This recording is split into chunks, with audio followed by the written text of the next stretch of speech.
Demandeur de la Société civile d'avocats professionnels du droit congolais, donc de la défenderesse, la régie des institutions d'autres de la R2 Congo, régie des autres ETSA. Monsieur le greffier, modifier la comparution de la comparer sur les mesures conservatoires. Votre auguste tribunal comprenne la pertinence des mesures conservatoires et que le ministère public donne son avis. Nous sommes conviés à brosser brièvement le fait qui explique ou sur lesquels sont assises les mesures que nous sollicitons à titre conservatoire. Il s'agit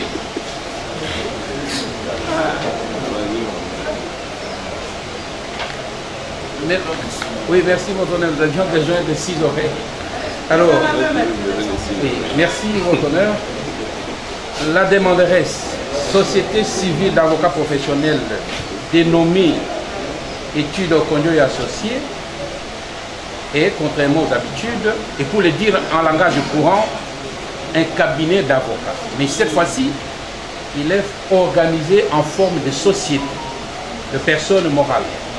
Et cette personne morale a installé ses bureaux au numéro 9 de l'avenue de l'avocat de Sans-Voix, dont la concession de l'ASBL avocat de Sans-Voix, qui porte le numéro 9149 au plan cadastral de N'Djili.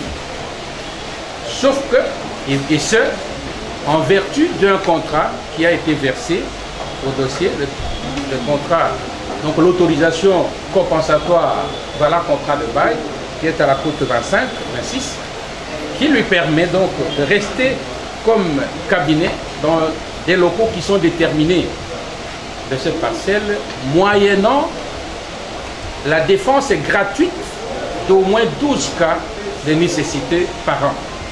Et c'est ce qui s'est fait. Sauf que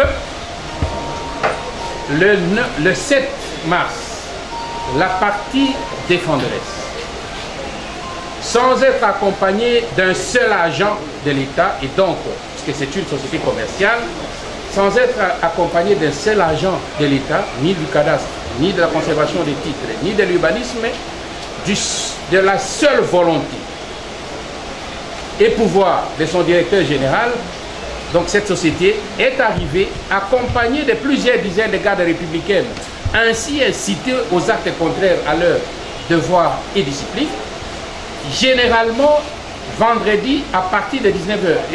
Et le 7 mars, c'est à partir de 19h, on vous dit, plusieurs dizaines de militaires armés, déjà la nuit, sont là en train de bloquer l'avenue. Et c'est ce qu'ils ont fait. L'avenue de l'avocat de Sans-Voix. Comme le chef de division du cadastre a répondu à l'officier du ministère public en indiquant, et c'est la cote 23 à 24, en indiquant, dit le cadastre, la voie d'accès à la parcelle en question, et le chef du cadastre qui écrit à l'officier du ministère public envoie les plans cadastrales qui indiquent la voie d'accès à la dite parcelle. Et c'est cette voie d'accès que la demanderesse est venue manu militari et de nuit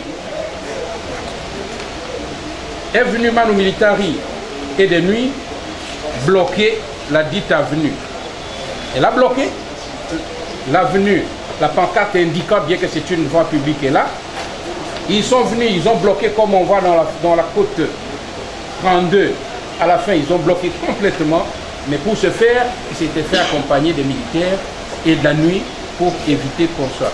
Donc du coup, votre auguste tribunal comprend que deux avocats, leur travail a un caractère alimentaire. Empêcher d'accéder à leur bureau, empêcher de recevoir leurs clients, c'est leur demander d'aller se pendre. Vu ce caractère alimentaire, il y a urgence. Sans entrer au fond, qui permettra le moment venu de connaître à quel titre la demanderesse et avec quel document a ou non posé ses actes, sans en aller là, à titre conservatoire, puisqu'il y a urgence et vu le caractère alimentaire, la partie demanderesse sollicite de votre auguste tribunal les mesures conservatoires que voici. Qu'il soit ordonné à la signée, à la défenderesse ici, de permettre de manière absolument libre l'accès par le portail de sa concession, parce que en fermant l'avenue, la défenderesse a ouvert sa clôture, elle a cassé sa clôture. Ce qui fait que personnellement, quand je parle, pour accéder à mes bureaux, j'entre par le portail de la défenderesse et je passe par les trous qu'elle a occasionné dans son mur pour accéder à mes bureaux. Mais comprenez que pour moi, le passage se fait, mais difficilement. J'ai constaté que je trouvais dans cette salle un agent de la régie des eaux, que je ne veux pas dédouaner, mais qui est au dernier banc, qui a fait de cette affaire une affaire personnelle. Je ne sais trop comment. Je ne le connais même pas de nom. Vous êtes en train de plaider sur le maison. Oui. Et donc, exactement. Et je passe, votre honneur, difficilement. Le samedi antérieur, j'ai été menacé même de mort parce que je suis passé. Le samedi d'avant-hier, il y a eu la même personne. Je passe par la voiture, après il bloque. C'est sa hiérarchie par téléphone qui lui a demandé d'ouvrir. Et moi, je passe donc difficilement. Tous les autres, tous les visiteurs, interdiction de passer. C'est pourquoi la première mesure conservatoire que nous sollicitons, c'est de demander, exiger de la défenderesse, de laisser accès libre à la demanderesse, à ses membres, à ses visiteurs et ses agents, eux et leurs effets, librement, en attendant que la présente affaire soit plaidée au fond. Deuxième mesure conservatoire, interdire ainsi à la signée, parce que nous avons les échos, que tout celui qui vient chez la demanderesse ne paye rien à son portail. Parce que ça s'est fait, nous l'avons appris. Troisième mesure conservatoire, ordonner donc la descente, et au mieux, à défaut de le faire aujourd'hui c'est tard, en tout cas dans le jour qui suit, idéalement de déterminer, même sur les bancs, quand est-ce que le tribunal peut descendre pour constater si oui ou non la voie publique est bloquée, et ça nous éviterait des débats, des théories. Ça sera concret. 4. Exiger lors de cette descente sollicitée que la partie défenderesse se fasse accompagner, parce que nous renonçons aux communications de ces pièces et moyens, mais nous demandons que le tribunal lui exige de se faire accompagner, de verser dans le dossier le jour de cette audience de la descente ses titres de propriété et les documents qui lui ont permis d'établir et ainsi de bloquer l'avenue, et ordonner, 5, votre honneur, que lors de cette descente, le chef de division du cadastre soit présent en qualité d'expert pour interpréter les titres des parties et le voie de communication, ou plutôt son plan cadastral. Nous agiterons, puisque nous avions conclu à titre conservatoire en disant que, sous réserve de toute conclusion complémentaire, nous demanderons donc que lors de cette descente, que le parti plaide et à la descente sur terrain. Nous avons dit à titre conservatoire votre honneur. Lorsqu'il a commencé à ordonner, à interdire des histoires, mais bizarrement nous disons ceci, l'un de nous l'idée d'aller dans les fonds comme il l'a fait. Nous avons d'abord nous avons les statuts que la partie nous a communiqués ensemble avec l'assignation. Dans les statuts, c'est la société civile coopérative d'avocats professionnels. Mais dans l'assignation, c'est la société civile d'avocats professionnels de droit congolais. Ce sont des personnes différentes. Le tel qu'il est là, il parle dans le vide. Il parle pour une autre personne qui n'est pas société civile d'avocats coopératifs. Soit le tribunal va constater qu'ils n'ont pas prouvé la qualité, l'existence juridique de la société civile, mais il se permet de pouvoir demander au tribunal d'ordonner à la première audience d'interdire, d'exiger. Dans les dispositifs, pardon, dans l'assignation dans les corps, la partie société civile d'avocats vous a dit qu'elle a un contrat de location. Voilà, il faut toujours des histoires compliquées, M. le Président. Je ne comprends pas pourquoi. Au lieu d'intituler cela contrat de bail, mais voilà comment ils ont intitulé leur histoire. C'est encore où? Ils ont signé quelque chose et ils ont intitulé valant contrat de bail. Statuaire d'occupation de lieu valant contrat de bail. C'est ma première fois que je vois ça. C'est ma toute première fois que je vois une histoire pareille qu'on intitule contrat de bail. Et sans gêne, on met aussi des dispositions, article 1 jusqu'à l'article 6. Donc ils ne sont pas propriétaires de cet espace-là. Et ils ne peuvent rien dire comme, poser comme problème. Voilà qui vous demande d'ordonner à la CINE de permettre le passage libre de la société civile, de ses avocats, des travailleurs, des clients, d'accéder à leurs biens est fait par les trous qu'elle a créés dans son mur. Ça, je n'ai pas compris. Mais quand il a commencé à parler, il dit qu'il rentre par la porte de la régie des eaux et il traverse un trou, je ne sais pas comme des souris ou bien comme des voleurs. Il traverse un trou pour accéder dans leurs locaux. C'est pour dire qu'il y a un passage. C'est pour dire qu'il n'y a pas de, on n'a pas barricadé. Ils entrent par un trou, par je ne sais pas si par enjambement, par escalade, mais ils entrent quand même. C'est ce qu'ils ont dit, ils entrent. Mais ils vous demandent d'interdire aux agents, d'interdire de demander par ces agents de l'argent à quiconque est visé à la conclusion précédente. Ça, c'est sa façon d'écrire, mais je comprends quand même. Il prétend que les agents de la concluante, de la régie des eaux, demandent de l'argent aux agents qui passent. Monsieur le Président, vous pouvez même envoyer quelqu'un séance tenante maintenant là, qui va entrer librement et va ressortir. Parce qu'il y a même des gens qui vendent des mitrailles en Gilles. C'est un quartier reconnu pour l'achat des mitrailles. À l'époque où nous avons commencé à acheter les véhicules, là, on achetait les mitrailles là-bas aussi. Donc on entre librement et puis on peut sortir. Il n'y a personne qui demande l'argent. C'est faux.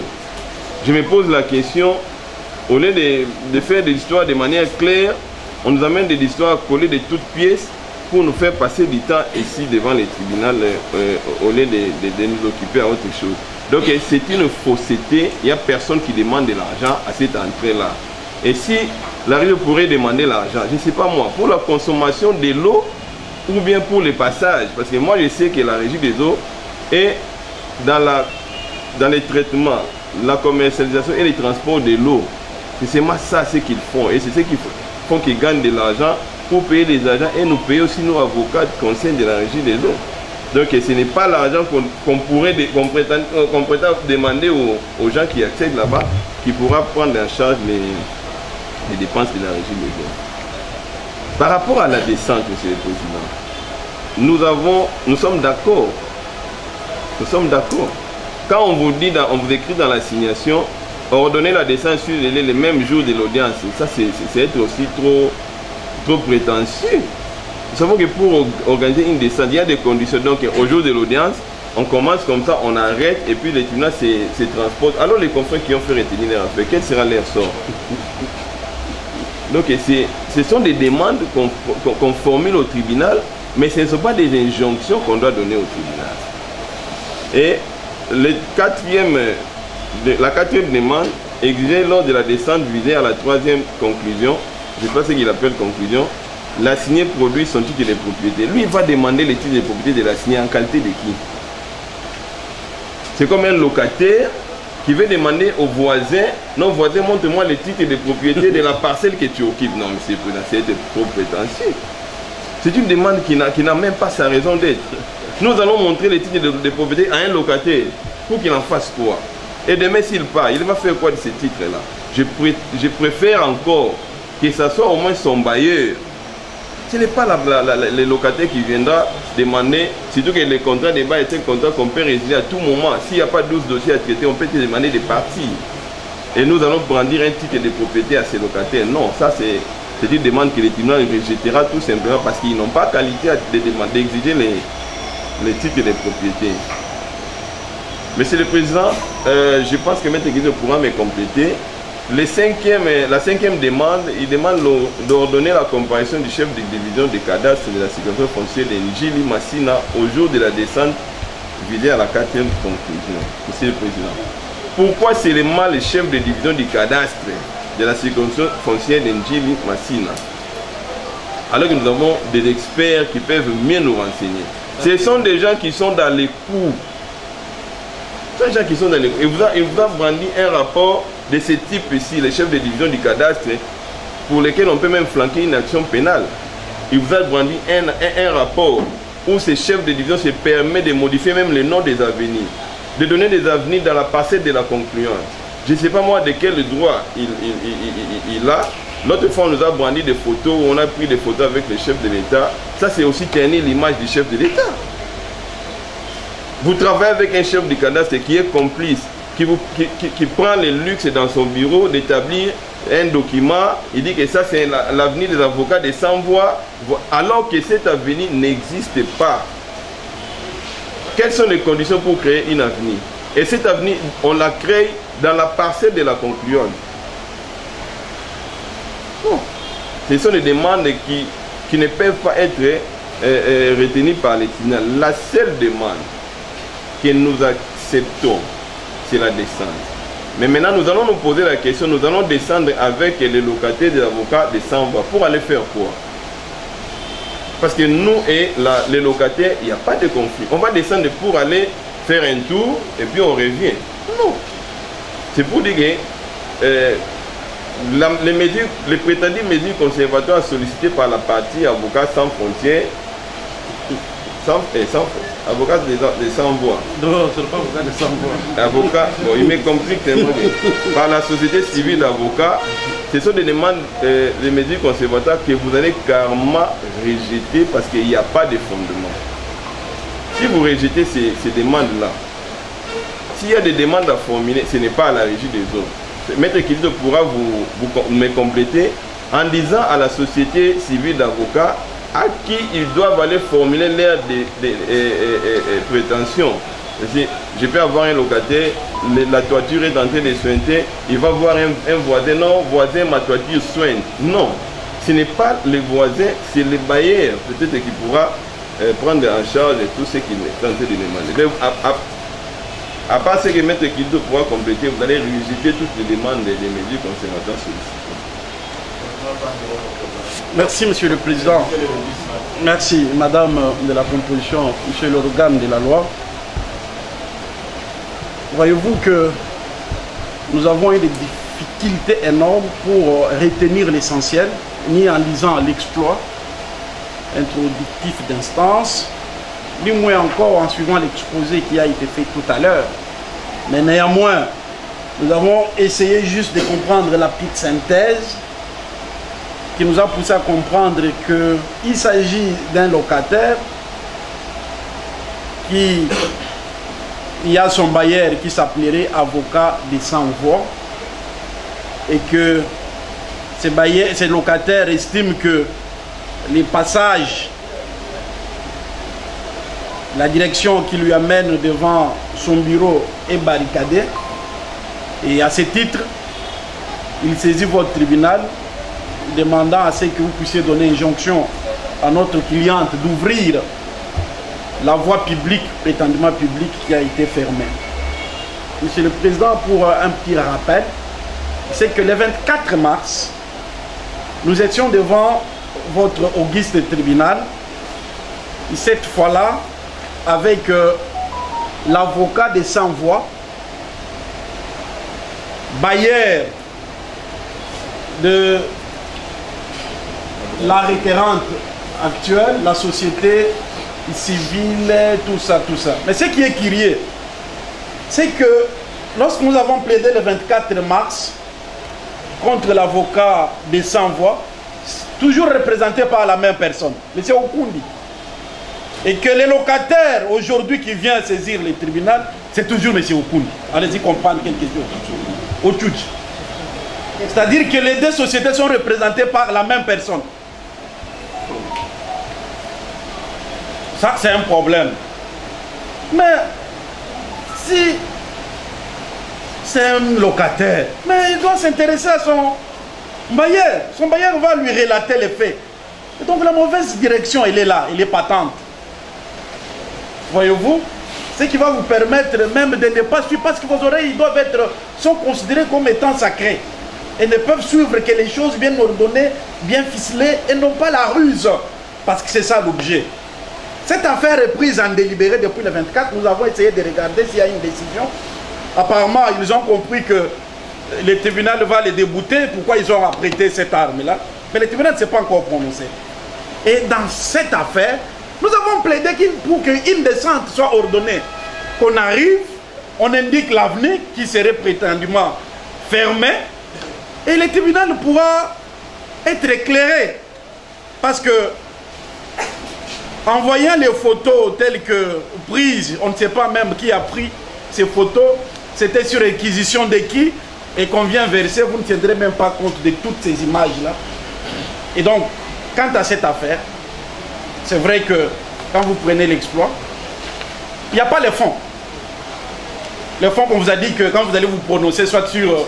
si vous rejetez aujourd'hui les prétendues mesures provisoires, vous verrez que cette affaire ne sera plus refixée.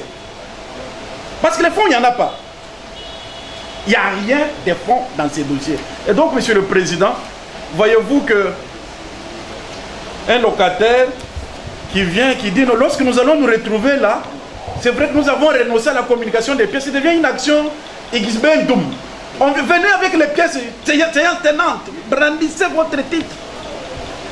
Non, nous sommes des professionnels des droits, nous ne faisons que ça, nous ne sommes pas tentés tantôt dans des sociétés, c'est pas moi, association, samedi lucratif, gauche-droite, non, nous ne faisons que la profession d'avocat et cette profession, elle est exigeante, elle voudrait qu'avant tout débat, avant toute production d'une pièce quelconque, devant un tribunal, que cette pièce fasse l'objet d'échanges entre parties pour une bataille aussi légale et équilibrée. Et en disant, comme l'a dit le brillant confrère Maître Constant Tizoubou, vous verrez que toutes ces demandes qui ne trouvent aucun fondement, vous allez les rejeter. Et comme vous êtes un tribunal aguerri, vous appellerez la partie à ce qu'on aille au fond.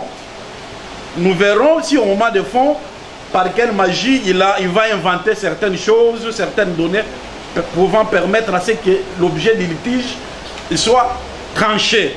Parce que l'objet du litige, en lisant cet exploit, vous ne trouverez rien. Rien. Si vous osez, si le tribunal essayez de les suivre, par impossible, de dire que, bon, maintenant, on ordonne, ouvrez les passages, allons au fond. Il n'y aura rien.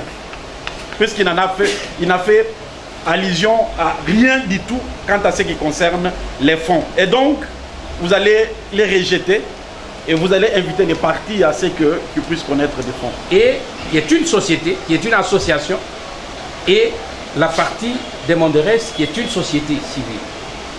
Et que si ce contrat, dit l'avocat, s'il n'y avait pas 12 cas, il peut être assuré que nous en avons plus que ça, mais simplement on essaie de tamiser. Et s'il n'y a pas, qui va payer? Où est le problème? Est-ce que le débat est là? Comprenez que quand on manque à dire, on va dans tous les sens. Troisième point qu'on a dit, on dit non, la propriété, c'est une ASBL qui est propriétaire, c'est elle qui aurait dû être la demanderesse. Non. Vous êtes locataire, quelque part, c'est votre résidence. Le bureau que vous occupez, c'est chez vous. Même le locataire, même le bailleur ne peut plus entrer sans le violer. Et quand quelqu'un, un tiers, vient violer cela, vous empêche, il vous cause des préjudices, le même tiers dit non, vous devez fermer la bouche, c'est seul votre bailleur qui doit venir. Non, ça ne colle pas. 4. Ils ont dit que la régie des eaux est propriétaire. Et tout le monde a entendu. Oui, propriétaire, mais ils disent qu'ils ne peuvent pas brandir leur titre. Et putain, or, c'est ce titre-là qui va attester de quelle qualité se prévaut la régie des eaux sur l'espace en cause. Et sur qui est censé être une avenue et qu'elle a clôturée parce qu'elle se croit propriétaire, sans titre. Et donc, quand nous demandons que à leur intervention 9e, quand ils refusent de produire le titre dont ils se prévoient en disant qu'ils sont propriétaires, non, nous ne demandons pas qu'on nous produise à nous. Nous avons dit que ça soit versé au dossier pour permettre au tribunal d'être éclairé, pièce à l'appui. Ils ont dit 5 que le passage est libre. Et tout le monde a entendu, le vice-tribunal a compris. Mais oui, mais si le passage est libre et que nous demandons ce qui est libre alors pour les prendre au mot, c'est qu'il n'y a pas de débat.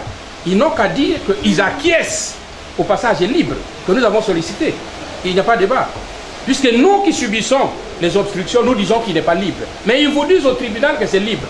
Alors le tribunal n'a qu'à les prendre au mot, comme nous tous, pour dire le passage étant libre selon la partie défenderesse et que la demanderesse demandant le libre passage, il n'y a pas de débat et le tribunal accorde. 6. Ils disent que on les demande, il y a la demande, il avoue qu'ils sont payés, que la régie des eaux ne demande rien et que eux ils sont des avocats de la régie des eaux qui sont payés. Ils sont avocats payés. D'accord. Mais les autres avocats à qui on empêche d'entrer dans leur bureau et de faire leur travail, ils sont payés comment? Ils vont vivre comment? Le caractère alimentaire. 7. Ils nous disent qu'ils sont d'accord pour la descente. D'accord. La descente ici est sollicitée par la société civile qui est empêchée d'accéder à ce bureau. Si nous demandons la descente, c'est pour que le tribunal regarde où est le passage qui a été oui ou non fermé, afin que lorsqu'on entre au fond, le tribunal comprenne. Ici, on n'a pas demandé l'ouverture en titre conservatoire de ce passage. Non, on ne se confonde pas. On a demandé le libre passage qui est déjà acquiescé par eux. Mais quant à l'ouverture ou la fermeture, il convient que le tribunal, après l'avoir constaté sur les lieux, on va débattre au fond et on va trouver s'il y a eu trouble de jouissance et réparation. J'ai répondu, nous avons répondu par là, quand ils disent qu'il n'y a pas de fond, ça se trouve au fond. Ils disent que nous avons, que seuls les bailleurs, nous avons répondu à ça, ils disent qu'il n'y a pas de fond. Nous disons, sur les fonds, nous viendrons quant à la légalité du mur.